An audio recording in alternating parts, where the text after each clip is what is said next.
అందరికీ నమస్తే.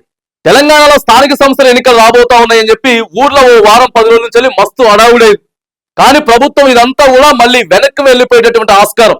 పంచాయతీ ఎన్నికలను మళ్ళీ స్ట్రక్ చేసి మళ్ళొక సర్వేను నిర్వహించి బీసీ కులగణన సర్వే ఏదైతే ఉందో ఈ నెల 16 తారీఖు నుంచి 28వ తారీఖు దాకా సర్వేకి వెళ్తా ఉన్నది.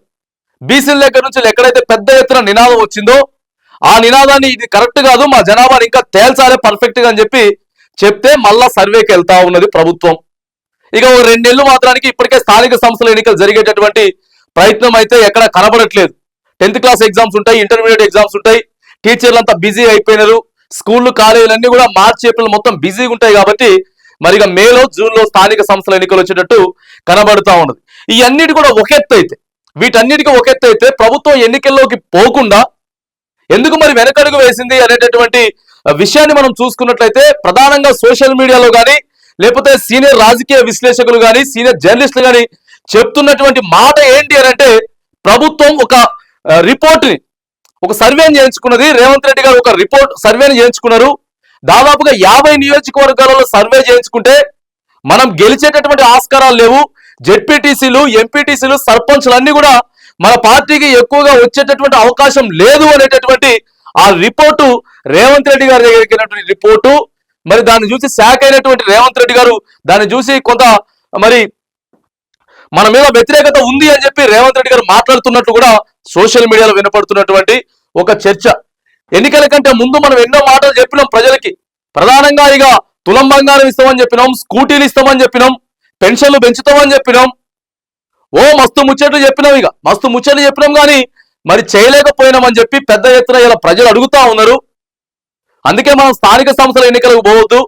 ఆ స్థానిక సంస్థల ఎన్నికలైనా కానీ ఇలా జిహెచ్ఎంసీ ఎన్నికలైనా కానీ కొంత పార్టీకి దెబ్బ వచ్చేటటువంటి అవకాశం అయితే ఉంది అని చెప్పి క్లియర్ గా మరి సర్వే రిపోర్టు రేవంత్ రెడ్డి గారికి మరి చేరినట్టు కూడా సోషల్ మీడియాలో కనబడుతున్నటువంటి ఒక చర్చ. ఇక మెయిన్ థింగ్ చూసుకున్నట్టు ఎక్కడైతే ఎక్కువగా వ్యతిరేకత వచ్చినది, ఎక్కడ ప్రజలు దేని గురించి ఎక్కువ చర్చ పెట్టుకుంటా ఉన్నారంటే, ఇప్పుడు ఏదైతే వీళ్ళు పెన్షన్ పెంచిస్తామా అని చెప్పారు, వికలాంగులకి, వృద్ధులకి ఆసరా పెన్షన్లు ప్రధానంగా ముఖ్యమంత్రి రేవంత్ రెడ్డి గారు చెప్పింది ఏంటంటే, అది సోషల్ మీడియాలో మొత్తం తిరుగుతా ఉన్నది.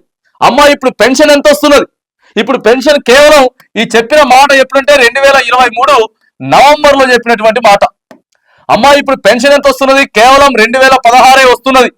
ఇక మనం డిసెంబర్లో అధికారంలోకి వస్తున్నాం, ఒక నెలలోనే మనం అధికారంకి వస్తున్నాం. మనం అధికారంలోకి రావడమే మీకు 4016 రూపాయలు చేస్తాం. ఇగో ఇది ప్రధానంగా పట్టుకున్నటువంటి మాట. అని ఎంతమంది పెన్షన్లు, అనేక మంది ఉన్నారు పెన్షన్లు. వితంతు పెన్షన్లు ఉన్నాయి, వికలాంగుల పెన్షన్లు ఉన్నాయి, వృద్ధాప్య పెన్షన్లు ఉన్నాయి, విడో పెన్షన్స్ ఉన్నాయి, ఈ పెన్షన్ ఓల్డ్ ఏజ్ ఇవన్నీ ఉన్నాయి. ఈ పెన్షన్లు అన్ని కూడా 4070 అయ్యా. రేవంత్ రెడ్డి గారు ఏడున్నారు ఎప్పుడయ్యా స్థానిక సంస్థల ఎన్నికలు ఎప్పుడు వస్తాయి? ఎన్నికల కోసం మీ సిద్ధంగా ఉన్నామని కూడా చాలా మంది చెప్తా ఉంటే, ఇక రైతులు కూడా దాదాపుగా 1,55,00,000 మందికి రైతు బంధు వచ్చేటటువంటి రైతు బంధు ఇవ్వాలి. రైతు బంధు ఇవ్వాలి. ఏం చెప్పారు వీళ్ళు? 15 లక్షలు ఇస్తాం. కేసీఆర్ 12 లక్షలే 10,000 ఇస్తున్నాడు. మేము వచ్చిన తర్వాత 15,000 ఇస్తామని చెప్పి దాన్ని తీరా 12,000 చేసారు.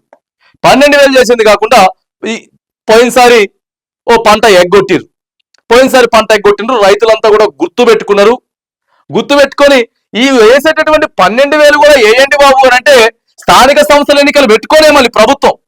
స్థానిక సంస్థలు కొన్ని రోజులు ముందుకు పోతున్నారని తెలిసి కూడా ఇక రైతులందరినీ కూడా ఎగ్గొట్టేటటువంటి ప్రయత్నం, అంటే తగ్గించేటటువంటి ప్రయత్నం, విన్న విస్తీర్ణం కంటే తక్కువ వేసేటటువంటి ప్రయత్నం. ఇగో ఇవాళ ఎకరంలోపు పడ్డది అంటే ఆడ బడవ రైతులకి, 2 ఎకరాల్లో పడ్డాయి అని ఆడ చెప్తారు, ఈడ బడవ రైతులకి. వీటన్నిటి కూడా విసికి చెందిపోయినటువంటి రైతులు దాదాపు 1,55,00,000 ఇవ్వాలంటే దీంతో కేవలం 1,30,00,000 మందికే కేవలం, అంటే దాదాపుగా ఒక 10 నుంచి 15 లక్షల మంది 10 నుంచి 15 లక్షల మంది రైతులు పేర్లు పోయినాయి, గల్లంత అయిపోయినాయి.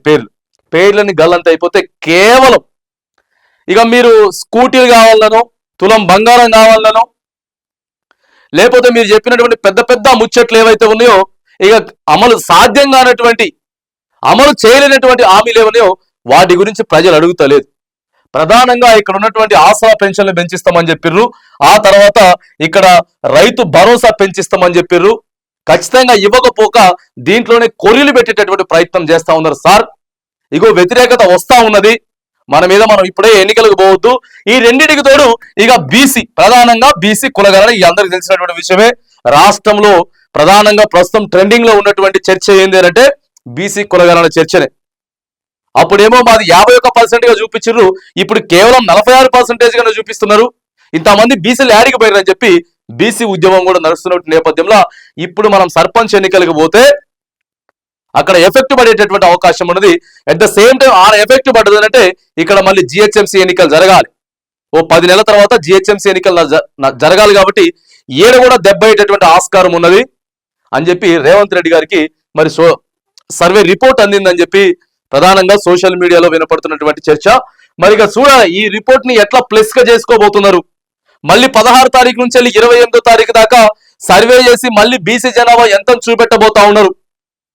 లేకపోతే ఈ ఎన్నికల కంటే ముందే ఆసరా పెన్షన్ల మీద ఏమైనా నిర్ణయాలు తీసుకోబోతా ఉన్నారా, లేకపోతే ఇచ్చినటువంటి రైతు భరోసా మీద మళ్ళొకసారి లెక్కలు చూపించేసేసుకొని మళ్ళీ ఏమన్నా మభ్య పెట్టేటటువంటి ప్రయత్నం, లేకపోతే ప్రజలకి మరి ఒక క్లారిటీ ఇచ్చేటటువంటి ప్రయత్నం చేస్తారా? ఈ నెల 2 నెలలు చేసిన తర్వాత స్థానిక సంస్థల ఎన్నికలకు పోతారా ప్రభుత్వం?